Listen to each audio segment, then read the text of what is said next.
बिस्मिल्लाहिर्रहमानिर्रहीम। अस्सलाम वालेकुम। आप देख रहे हैं programme news today with Tanzeela Mazhar. Programme में आपको खुशामदीद कहते हैं। नाज़रीन, इमरान खान साहब की शख्सियत के हवाले से बहुत सारी बातें होती हैं, लेकिन उनके मुखालफिन भी इस बात की हमेशा तायद करते हैं कि वो फाइनेंशियल करप्शन नहीं करते, बिल्कुल भी वो करप्ट नहीं हैं। और PTI जो कैंपेन करती रही है और ख़ान साहब की वजह शोहरत जिन बुनियाद पर है, उसमें सबसे अहम नुक्ता यही है कि वो करप्ट नहीं है, वो बहुत दयानतदार आदमी हैं, क्योंकि उनको पैसे की कशिश और शोहरत की ज़रूरत नहीं थी, क्योंकि उन्होंने सारी ज़िंदगी बड़ी सेलिब्रेटेड गुजारी है। तो जस्टिस वजीउद्दीन साहब, जो पाकिस्तान का एक और बहुत ही क्रेडिबल नाम है, उन्होंने इमरान खान साहब के ऊपर जो इल्ज़ामात लगाए हैं और उन्होंने कहा है जी कि ये जो कहा जाता है वो करप्ट नहीं है, ये तासुर दुरुस्त नहीं है, और जहांगीर तरीन साहब से वो पैसे लेते रहे अपना घर चलाने के लिए। अगरचे जहांगीर तरीन साहब इसकी तरदीद कर चुके हैं, लेकिन हुकूमत ने ये फैसला भी किया है कि जस्टिस वजीउद्दीन साहब के खिलाफ अदालत में जाया जाए। पाकिस्तान में जो हत्या इज़्ज़त का कानून है वो बहुत कमज़ोर कानून है।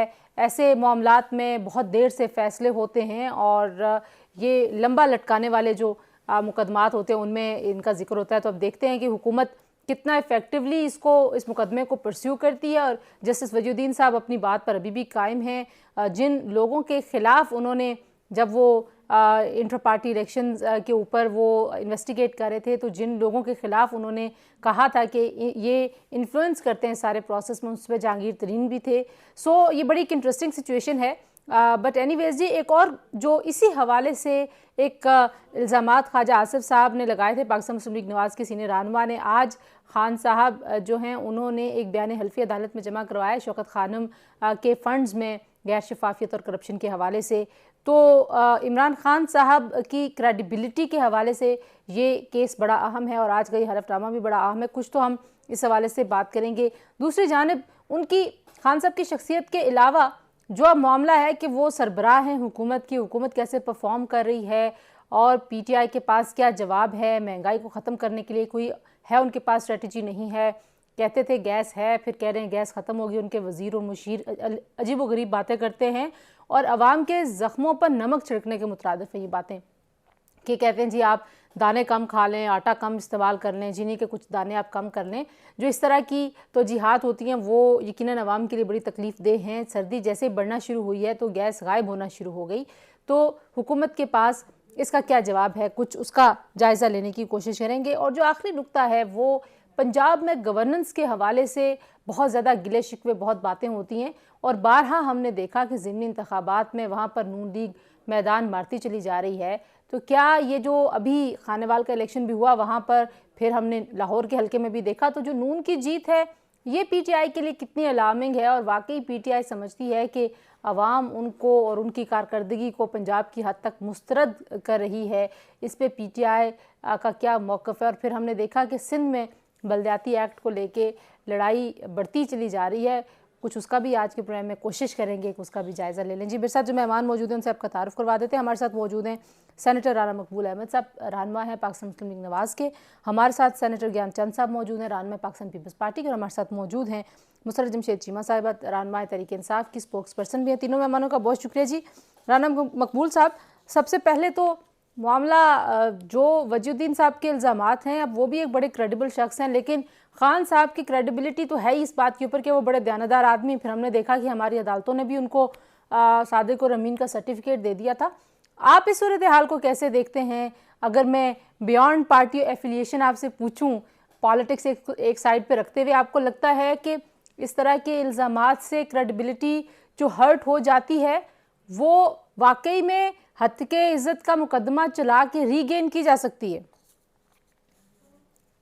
बिस्मिल्लाहिर्रहमानिर्रहीम। देखिए जी, बात यह है कि ये परसेप्शन की बात भी है, लेकिन अब चूंकि ये मुकदमा कोर्ट में जा रहा है तो कोर्ट अल्लाह करे इसमें फैसला करेगी इसके ऊपर। आपने कहा कि कानून कमज़ोर है। ये कानून कमज़ोर नहीं है, हम कमज़ोर हैं। जो लेबलिंग या डेफेमेशन के केसेस हैं जिसके रेमिफिकेशन कौम के हालात व वाक़यात के ऊपर होते हैं, उनको प्रायोरिटी भी देनी चाहिए, उसके ऊपर फैसला भी करना चाहिए। मियां नवाज शरीफ का फैसला तो आपको पता है 183 के साथ कैसे किस तरह हुआ था, किस स्पीड से हुआ था, और बाद में ब्लैक लॉ डिक्शनरी जो कभी आज तक ना कहीं देखी गई न सुनी गई, दुनिया की जूरिस्प्रूडेंस में उसका कोई मुकाम नहीं है, उसके तहत उनको लाइफ टाइम के लिए डिस्क्वालीफाई कर दिया गया। तो ये बड़ा अच्छा मौका है हमारे इंस्टीट्यूशंस के लिए कि वो बैलेंस पैदा करें और इंसाफ करें। जहाँ तक आप बात कर रही हैं कि बिल्कुल क्लीन चिट जो है इस वक्त, तो शायद मुश्किल है, क्योंकि फॉरेन फंडिंग केस जो है वो बड़ा अहम है। वो भी एक senior, one of the senior most leaders जो पहले पीटीआई में थे, उन्हीं ने वो किया हुआ है दावा, इसलिए उसका भी इंतज़ार कर लेना चाहिए। और वजूद्दीन अहमद साहब जो हैं जस्टिस साहब, उनका भी इंतज़ार कर लेना चाहिए। और फिर सबका जो कंक्लूजन्स आएंगे उस हिसाब से आप अपनी राय को जो है वो कायम कर सकते हैं। सही। मैं जरा तो ज्ञानचंद साहब से भी ले लूं राय इस पे। ज्ञानचंद साहब, आप कैसे देखते हैं? राणा साहब ने राइटली पॉइंट आउट किया कि फॉरेन फंडिंग केस भी जो है वो उसका फैसला भी मुतवक्की है कि जल्द हो जाएगा। फिर हमने देखा कि जस्टिस वजीर साहब जो हैं उन्होंने बड़े संगीन इल्ज़ामात लगाए हैं।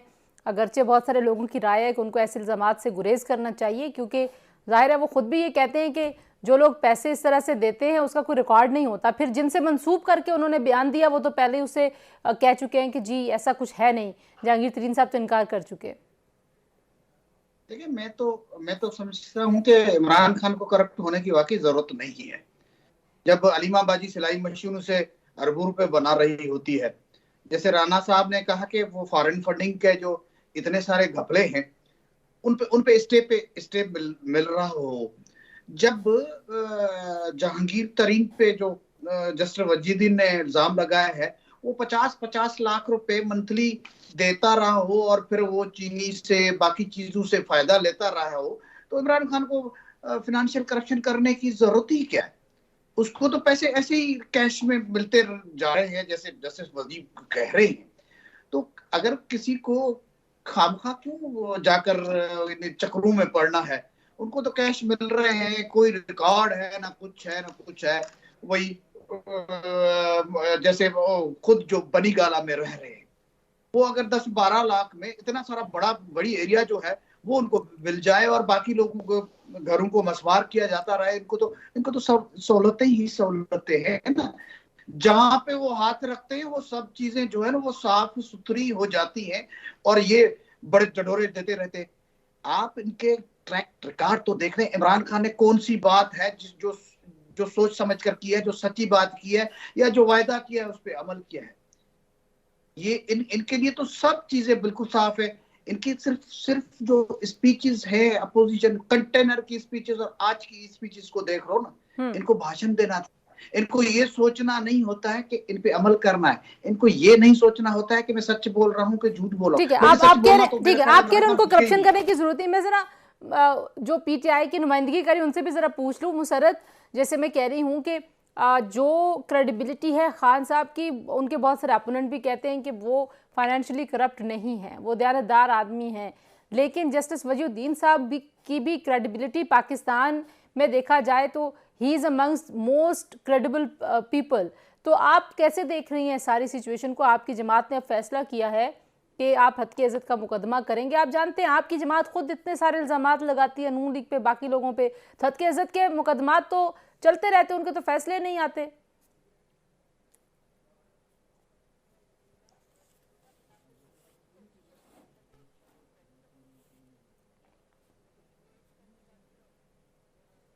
दरोग से ये बिल्कुल काम ना लेते।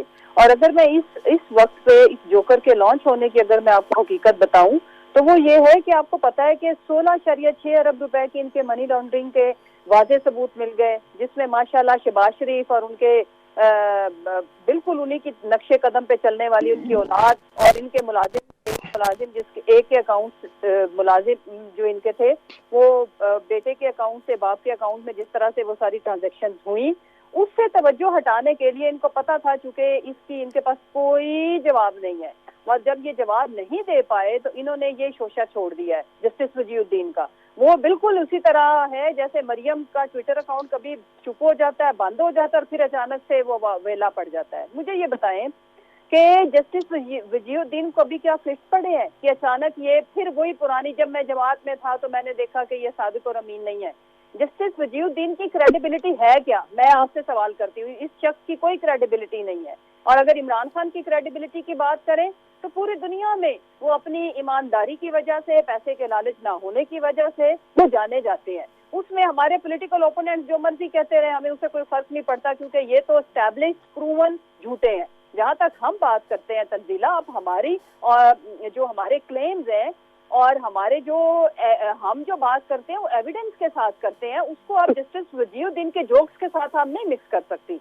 प्राइम मिनिस्टर इमरान खान वो वाहिद इस मुल्क के प्राइम मिनिस्टर हैं जिनका जो लाइफस्टाइल उनका प्राइम मिनिस्टर बनने से पहले का था वही आज है। इमरान खान तो खुद कहते थे ना मुसर्रत साहिबा, वो खुद कहते थे कि जस्टिस वजी बड़े क्रेडिबल आदमी है, वो खुद ये कहते थे। मैं मतलब सारे लोगों के लेट मी करेक्ट यू, अगर वो खुद कहते थे तो उनके देखे उन्होंने तो उनको पार्टी में लिया और उनको बड़ी इज्जत से नवाजा, लेकिन इस पार्टी में बहुत सारे लोगों के ऊपर हमने ट्रस्ट किया, जो कि मेरा ख्याल है जिंदगी में हर इंसान, हम कुन फयाकून नहीं है, गैब का इल्म नहीं रखते, हमसे मेजरली लोगों को अंडरस्टैंड करने की गलतियां होती हैं सब इंसानों से। तो पॉलिटिकल जमात के अंदर तो पता नहीं किस किस भांत के लोग आते हैं, नौटंकी करते हैं, शुरू में बहुत लॉयल अपने आप को नजरिए वाला माशाल्लाह सो कॉल्ड साबित करने की कोशिश करते हैं, लेकिन जब उनके जाती इंटरेस्ट पूरे नहीं होते तो फिर ऐसे लोग इनका नजरिया चौक में जाके ये फोड़ते हैं। अगर इनका जरा सा भी कोई नजरियाती या इस मुल्क के साथ ही लॉयल्टी होती तो ये इमरान खान जैसे शख्स को इस तरह से लोगों के कहने पे मैं तो इनके ऊपर मैं खुद इल्जाम लगा रही हूँ कि ये पैसा लेके, ये बिक के बकाऊ माल बन के ये इस तरह की बेसलेस एलिगेशंस हमारी पार्टी लीडरशिप के ऊपर लगा रहे हैं, जिनकी क्रेडिबिलिटी की हम तो फॉरेन फंडिंग केस भी उनके ऊपर वेट कर रहा है वो हमारे एक सेकंड तंजीला, हमारे पार्टी फंड का वो 1 रुपए के भी अपनी जात के लिए रवादार नहीं है। मैं दोबारा बता रही हूँ, अपनी जात के लिए अगर पार्टी चलाने के लिए हम सारे शौक से फंडिंग करते हैं, हमारी टांगों पे बम बांध के नहीं लेता इमरान खान हमसे फंडिंग। ठीक है, अच्छा एक छोटी सी ब्रेक ले लूं मैं, ठीक है, मैं ब्रेक के बाद वापस आ रही हूँ। बिल्कुल ठीक, आपका पॉइंट आ गया जी, ब्रेक लेते हैं, ब्रेक के बाद वापस आते हैं। गवर्नेंस पंजाब में बार बार पाकिस्तान तहरीक इंसाफ को नाकामी हो रही है ज़िमनी इंतखाबात में, उसकी वजह क्या है उस पर बात करेंगे, हमारे साथ रहिए हैं। स्टैंड बाय जी, ओके जी, वी आर कमिंग बैक। अगर मुसर्रत को कॉल डिस्कनेक्ट हुई दोबारा तो फिर आप फ़ोन पे ले लीजिएगा।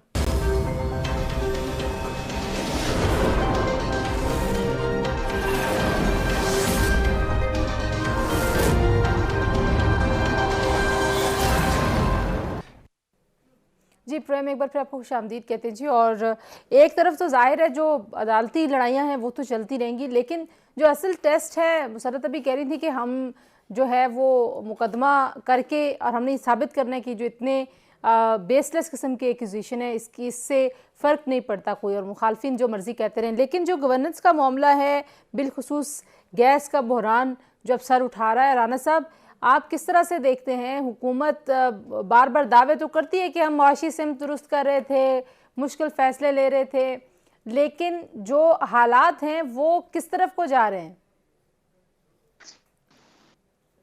फिर बंद हो गई आवाज़। जी राना साहब, आपको मेरी आवाज़ आ रही है? जी जी, अब आने शुरू हुई जी। जी, मैं आपसे पूछ रही थी कि मुआशी सिमत के ऊपर क्या आप समझते हैं? हुकूमत तो दावा करती है कि हम मुआशी सिमत को दुरुस्त कर रहे हैं, लॉन्ग टर्म में उनकी पॉलिसियों के समरात हम देखेंगे। यू एग्री कि वाकई ऐसा हो रहा है? जरा क्वेश्चन रिपीट कीजिएगा, कुछ डिस्टर्बेंस आई है। क्या फरमा रही हैं आप? मैं हुकूमत की मुआशी पॉलिसियों पे आपकी राय लेना चाह रही हूँ और गैस के बहरान के ऊपर। सुभान अल्लाह, सुभान अल्लाह। जी, अभी मुसर्रत साहबा ने कुन फयकून की बात की थी। अब आप देखिए कि ये इसी साल के आगाज़ में जब कहा गया था कि $4 पे मिल रहा है उसका जो यूनिट है LNG का, तो नहीं ख़रीदा। अब वो $30.5 पे ख़रीद रहे हैं। या तो ये कनाइवेंस है, या नेग्लिजेंस है, या इनएफिशिएंसी है। और जहां आपने LNG लेनी थी वहाँ वो फर्नेस ऑयल ले रहे हैं जो उससे कई गुना महंगा है। अब क्या है, इस चीज़ की इन्वेस्टिगेशन भी होनी चाहिए और इंक्वायरी भी होनी चाहिए। मैं चूँकि इस कमेटी को हेड करता हूँ, मैंने इसका अच्छी तरह से जायज़ा लिया है, हमारी कमेटी ने जायज़ा लिया है।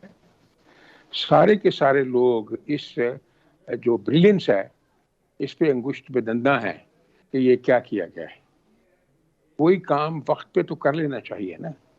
अब इससे हमें बिलियंस ऑफ डॉलर्स का नुकसान हो रहा है। लेकिन हम क्या करें, वो जो मुशीर थे उस वक्त वो तो चले गए, मुशीर आते हैं चले जाते हैं, क्या नहीं करें? वही बात है ना जी। बात यह है कि इस तरह के जो अमल किए जाते हैं उसका जो नेगेटिव मल्टीप्लायर इफेक्ट होता है on the economy and on the system and the country, that is incalculable. इसलिए तो ज़रूरी है कि हर चीज़ को पूरी तरह अच्छी तरह एनालिसिस करके और फिर मेहनत के साथ उसके ऊपर परसू किया जाए। ये तो कोई बात करने वाली नहीं है। अब मैंने आपको अर्ज किया करूँगा कि ये हमने पूछा ओगरा के चेयरमैन से कि जनाबे वाला जो आपने 12 रुपए लीटर बढ़ाया अभी पेट्रोल, तो ये तो आपके पास स्टॉक पड़ा था, आपने उस स्टॉक पे जिस पे आपने 12 रुपए पर लीटर पे नहीं किया, वो किस हिसाब से आप 12 रुपए पर लीटर अवामुन्नास से चार्ज कर रहे हैं? उसके पास कोई जवाब नहीं था। कहता है जी जब भी इसके रेट कम होते हैं तो हमें पल्ले से पैसे देने पड़ते हैं। नहीं, तुम्हारा इतना सीनियर आदमी है और ये आर्गुमेंट है।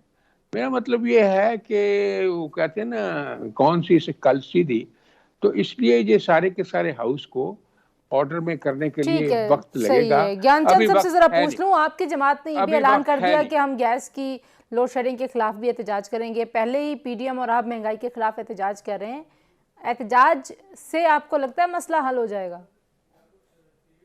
देखिए, एहतजाज तो हमने गैस पे आज भी किया है। हम इस महंगाई के खिलाफ एहतजाज कर रहे हैं, इनकी जो बैड गवर्नेंस है उस पर एहतजाज कर रहे हैं, इन्होंने जो मुल्क को कर्जों में डुबो दिया उस पर एहतजाज कर रहे हैं, हम इनके वो झूठे वायदों पे एहतजाज कर रहे हैं। तो एहतजाज करने के लिए तो ये जो लोगों को नौकरियों से निकाल रहे हैं उस पर एहतजाज कर रहे हैं, ये जो हमें खाद नहीं दे रहे हैं उस पे एहतजाज कर रहे हैं, ये एलएनजी वाला मुआहदा जिसका राणा साहब जिक्र कर रहे थे वो महंगे दामों ले रहे हैं, टाइमली फैसले नहीं कर रहे हैं। तो मैं तो राणा साहब ने तो अंग्रेजी में कहा था, मैं तो कहता हूं कि नाहलियत की तो कोई हद होती है। ये इन्होंने, इमरान खान जबरदस्त क्रिकेटर थे, इसमें कोई शक नहीं है, चंदा जबरदस्त कर देते हैं, जो जिसमें कॉम्पिटेंट बंदा है उसको उस धंधे पे लगा दिया जाए ना। आज भी इमरान खान को छोड़ दे चंदा करने पे तो मेरा ख्याल है कि बहुत सारा चंदा इकट्ठा कर लेंगे, लेकिन इनसे मुल्क नहीं चल रहा है, मुल्क के इदारे नहीं चल रहे हैं। वो जो अपनी एक विजडम जो दिखा सके वो नहीं है इनके पास। ये मुल्क को पूरे तबाही के किनारे पहुंचा कर ये कहते हैं कि पुराने डाकू थे, चोर थे। इसके अलावा इन्होंने कहा क्या है? आज भी आप इनकी स्पीच शुरू होती है अपोजिशन की तनकीद से और अपोजिशन की तनकीद पे खत्म होती है। ये कोई ऐसी चीज बता नहीं सकते हैं कि इन्होंने क्या किया है। मुसरत, जो खान साहब की तकरीरें थी, ठीक है, जो वादे थे इमरान खान साहब के, जो उनकी पॉलिसी की डायरेक्शन हमें उनकी बात से नजर आती है, वो तो बड़ी वाजे है। वो इम्प्लीमेंट क्यों नहीं हो पाई? 3 साल से ज्यादा अरसा गुजर गया, एक मुशीर आता है, उस जमाने में जो गलत फैसले हुए उसका फायदा किसी खास तबके को होता है, वो मुशीर चला जाता है। क्या करें खान साहब, अब क्या करें सारी सूरत हाल में? तो लोग तो खान साहब से कह रहे ना कि आप हमें बताइए कि कब आप परफॉर्म करेंगे। अच्छा तंजीला, सबसे पहले तो मेरे भाई ज्ञानचंद साहब ने बड़ा ही अच्छा ज्ञान दिया, लेकिन इसकी जरूरत आवाज आनी चाहिए ना। राणा साहब आपको आवाज नहीं आ रही? सॉरी मुसरत, एक सेकंड चलिएगा।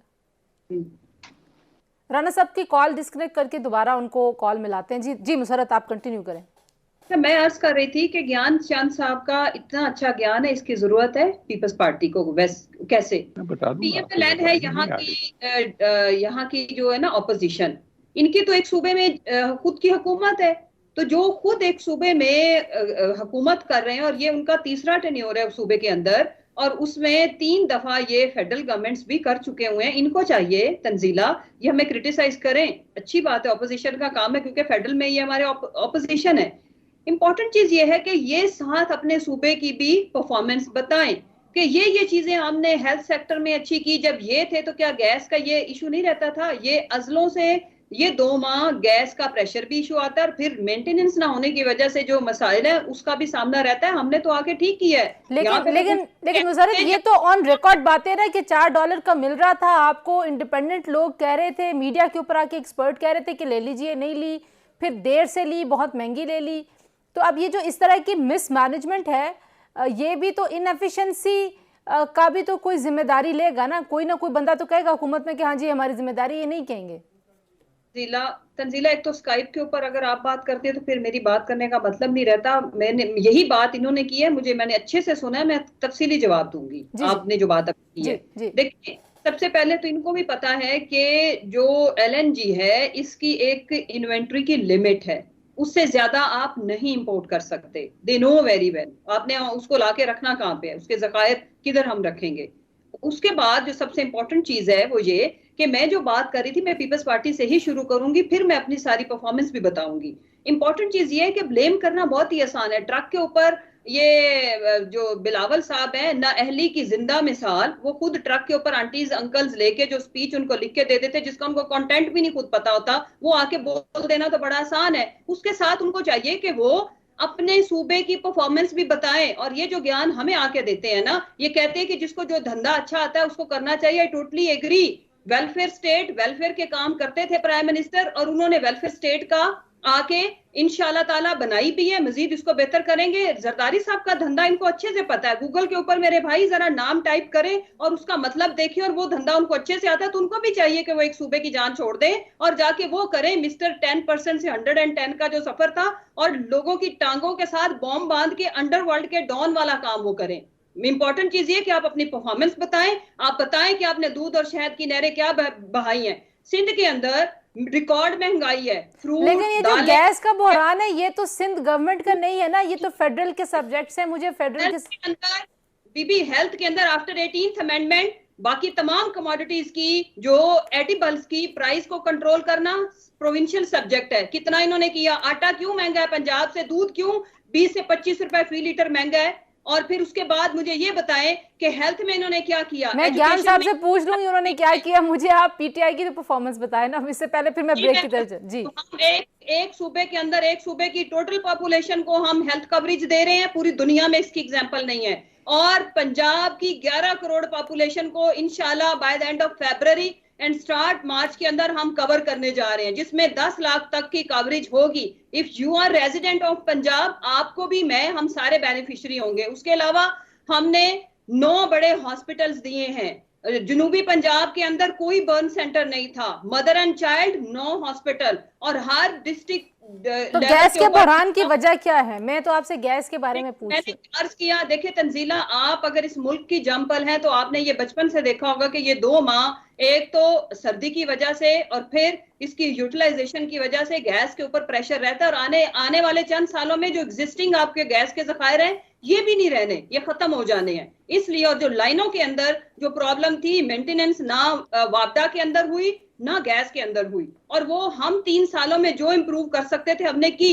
उसके अलावा हमने ये जरूर किया है कि गैस की वो बिजली बनाने वाली फैक्ट्रियां, क्योंकि बिजली की इनफ पैदावार है तो हमें जरूरत नहीं, उनको हमने गैस। ठीक है, आप जरा यहाँ रुके, मैं ज्ञान साहब से पूछ लूं। ज्ञान साहब, वो कह रही हैं कि आप हम पे तो क्रिटिसाइज करते हैं, सिंध में जो मसाइल हैं और जो प्रोविंशियल सब्जेक्ट्स हैं उसके ऊपर बताएं आपने क्या परफॉर्म किए। उस वक्त मैं वापस आती हूँ, जरा ज्ञान साहब से जवाब ले लें। जी जी जी, ज्ञान साहब आपको मेरी आवाज आ रही है?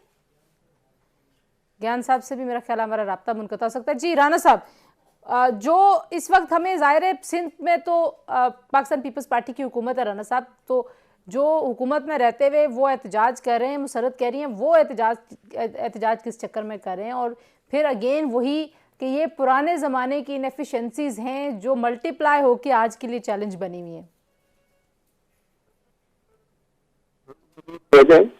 हमारे सड़कों पे, लेकिन फैक्ट्स को भी देखना चाहिए।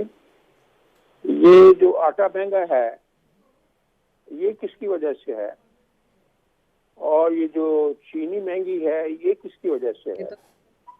ये दवाइयों का जो एक कहर नाजिल हो गया है बीमार लोगों के ऊपर, ये किसकी वजह से है? ये जो आपको मैंने पेट्रोल की बता दी है, अभी $18 गिरा है नीचे जो ये बैरल है, और आपके जो बनते हैं, जो एक्सपर्ट्स लगा रहे हैं अंदाजा कि आपको 18 से 20 रुपए पर लीटर कम करना चाहिए था, आपने 5 रुपए कम किया और साथ ही लेवी भी बढ़ा दी, टैक्स भी बढ़ा दिया। तो ये किस तरह की वेलफेयर के मैयर्स किए जा रहे हैं, ये आपके सामने है। आप कहते हैं हमारी बम्पर क्रॉप हुई है, तो गंदम इम्पोर्ट क्यों कर रहे हैं अगर बम्पर क्रॉप हुई है? तो कोई ऐसा सेक्टर तो हमें बता दें जिससे अवाम नास को गुर्बत और अफलास में भूले जा चुके हैं, उनको कुछ सुख का सांस। ठीक है, जरा यहाँ पे ब्रेक लेते हैं। मैं मुसरत से पूछूंगी कि कौन सा ऐसा एक डिपार्टमेंट है जिसमें वो समझती हैं कि परफॉर्मेंस ऐसी है कि गिला नहीं होना चाहिए और आम आदमी को फायदा हो रहा है। ब्रेक के बाद वापस आते हैं जी, हमारे साथ रहिए।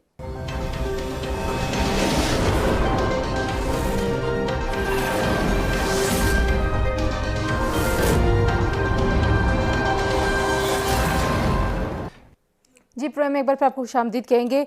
ज्ञान साहब, जल्दी से अगर आप सिंध की परफॉर्मेंस बता दें। मुसरत कहती है आप हमें तो क्रिटिसाइज करते हैं, लेकिन आपकी अपनी हुकूमत है सिंध में, वहां आप क्या करते हैं?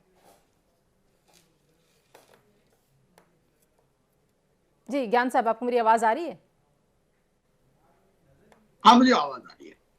जी, मुसरत कहती है हम पे ज्यादा तनकीद करते हैं, आप अपनी कारकर्दगी भी तो बताएं ना। सिंध में जो मसले हैं वो किसके सर हैं? देखिए, हम तो कहते हैं ना, पीटीआई से तो हमारा कोई मुकाबला ही नहीं है। पीटीआई ने जो प्राइम मिनिस्टर हाउस को यूनिवर्सिटी बना के रखा हुआ है, तो गवर्नर हाउस जो है वो हमारे पब्लिक पार्क्स बन चुके हैं।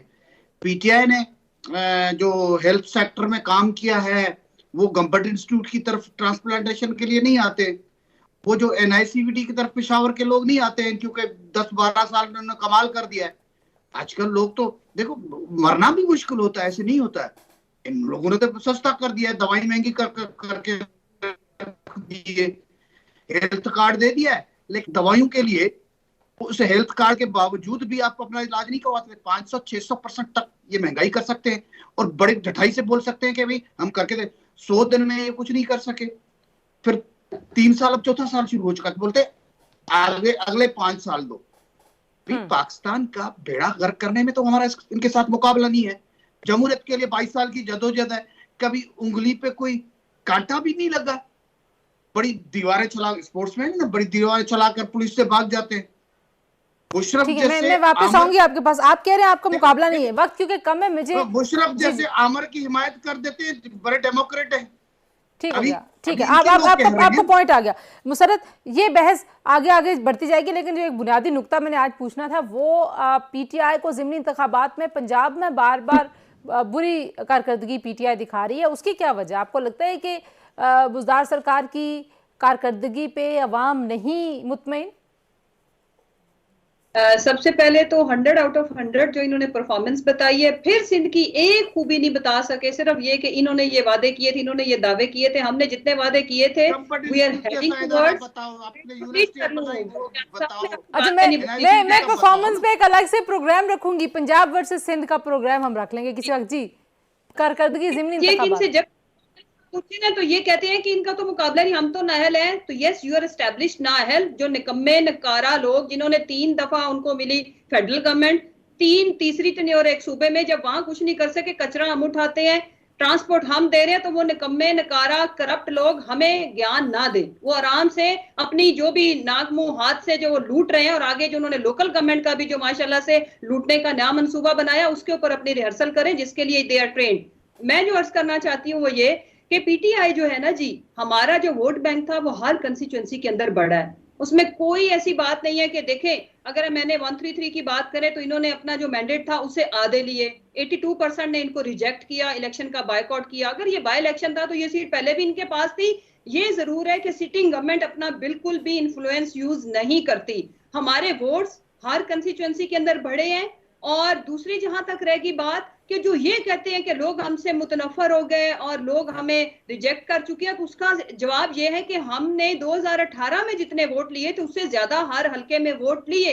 राणा साहब, ये वैलिड पॉइंट है, क्योंकि ये फैक्चुअल बात है। अगर किसी हल्के में पीटीआई के वोट बढ़े हैं तो वो यही कहेंगे। जी, मैं एक और बात, आखिरी बात, एक जरूर बात है कि जिस तरह भुट्टो जिंदा है उसी तरह वोटर लिस्टों के अंदर वो मुर्दा हजरात जिनका टर्न आउट 100% रहता है और इलेक्शन कमीशन पता नहीं कहां से उनके वोट डलवा देती है, वो जरूर वोट आके डालते हैं हर हल्के के अंदर, जो इस दुनिया में तो नहीं है, और वो रियल खलाई मखलूक ही इनको जितवाती है, जिसमें मेरा ये ख्याल है कि एक इदारा इनका बड़ी है, उस पे ठीक है, आपको पॉइंट आ गया जी। राणा साहब ठीक नहीं किया गया जी। जनाब आला, बात ये है कि देखे जी, ठीक है मुसरत राणा साहब को जवाब देने दें जी। अच्छा जी, वोटों की बात तो है, कोई आम ओपिनियन भी कभी आपने असेस की है? अवामुन नास से पूछा कि आपका क्या हाल है? वही लोग वोट देने जाते हैं ना जी, वो कहते हैं हमारा बुरा हाल है। जब भी आपके कैमरामैन स्ट्रीट में जाके इंटरव्यू लोगों का करते हैं तो लोग क्या कहते हैं? कोई दुआ मिलती है? आपको पता ही है क्या कहते हैं लोग। इसलिए अब जो सूरत आगे आ रही है ना, खैर बहरहाल ये तो एक तरह से परफॉर्मेंस के ऊपर ही फैसला होगा इंशाल्लाह। अगर इलेक्शन को टेम्परिंग नहीं होती, कोई टिंकरिंग नहीं होती, कोई पहले वाला मामला नहीं होता ये 2018 में, तो दूध पानी हो जाएगा सामने। This is writing on the wall. ठीक है ज्ञान साहब, लास्ट कमेंट। ये तो ये भी कहते हैं सिंध में भी हम हुकूमत के ऊपर ही फैसला होगा जी। ठीक है ज्ञान साहब, पीटीआई कहते हैं सिंध में भी हम हुकूमत बनाएंगे अगली बार। ये इंटीरियर सिंध की जमात रह जाएगी, चंद वडेरों के बस हल्के के पास। मुझे जरा ज्ञान साहब से पूछने दें जी। ज्ञान साहब, देखिए इनकी ख्वाहिशें जो भी हो, लेकिन ये सिलेक्टेड रिजेक्टेड हो चुके हैं। जहां पे भी बाई इलेक्शन हुए हैं या तो नून लीग ने जीता है या पीपल्स पार्टी ने जीता है। ये लोगों का है, इनकी क्रेडिबिलिटी पे फैसला। तो ये लोगों को देखते जाए आगे लोग क्या फैसला करते हैं। ये अमृतों के पले हुए अमृतों के जो रूह है इनके अंदर बैठी हुई है, इसके लोग हमारे आप गुलाम नहीं हो सकते कि 10 दफा गवर्नर राज आ जाए। भुट्टो साहब नर्सरी में पले थे है ना, इनको पता चल रहा है कि इनका झूठ अब नहीं चलेगा। अभी भी जरदारी साहब घूम रहे हैं कि शायद इनको किसी ने डील की खबर देती है, जो कि गलत है। ये धूल डालते हैं वो अब नहीं चलेगा। लोग इनको पहचान चुके, इनके झूठ को पहचान चुके, इनके वायदों पे वायदा खिलाफियों को देख चुके हैं। तो इनका जो हशर होना है वो अगले इलेक्शन तक इंतजार करें तो क्या हशर होता है। सही। लास्ट कमेंट मुसरत, महंगाई के मारे अवाम मुंतजिर हैं, आप कोई ऐलान करें, को बताएं कब महंगाई कम होगी, कब खत्म होगा कुछ सिलसिला। तंजीला इस वक्त जो महंगाई की लहर है पाकिस्तान में, इससे ज्यादा महंगाई रही है। लेकिन ये इंपॉर्टेंट चीज है कि महंगाई है आम आदमी के लिए, जो ये है जिनकी स्विस अकाउंट्स हैं, जिनकी लंदन में भी जायदादें हैं, लंदन में शादियां होती हैं, इधर भी 4 माशाल्लाह अवाम के टैक्स के पैसे को जिस तरह से शोकेस किया जाता है, अवाम को हम हर दिन उनकी बेहतर बनाने के लिए वी आर पुटिंग एफर्ट्स। और दूसरी जहां तक रहेगी बात कि मैं इनको इतला दे दूं कि जो फेडरल की जमात थी हम इनको सिंध में लेके गए, अब सिंध में भी आपको इंशाल्लाह ताला हम शिकस्त देंगे। थैंक यू मुसरत जमशेद चीमा साहिबा, सेनेटर ज्ञानचंद साहब, सेनेटर राना मकबूल अहमद साहब ji. That's all for tonight. और ओआईसी का एक बहुत अहम इजलास पाकिस्तान होस्ट करने वाला है, और उस इजलास की क्या अपडेट्स हैं, उसका क्या इम्पैक्ट है हमारे रीजन के ऊपर, कल उसके अपडेट्स के साथ आपके सामने दोबारा हाजिर होंगे। आज के लिए इतना ही। अपना बहुत सारा ख्याल रखिए जी। अल्लाह हाफिज़।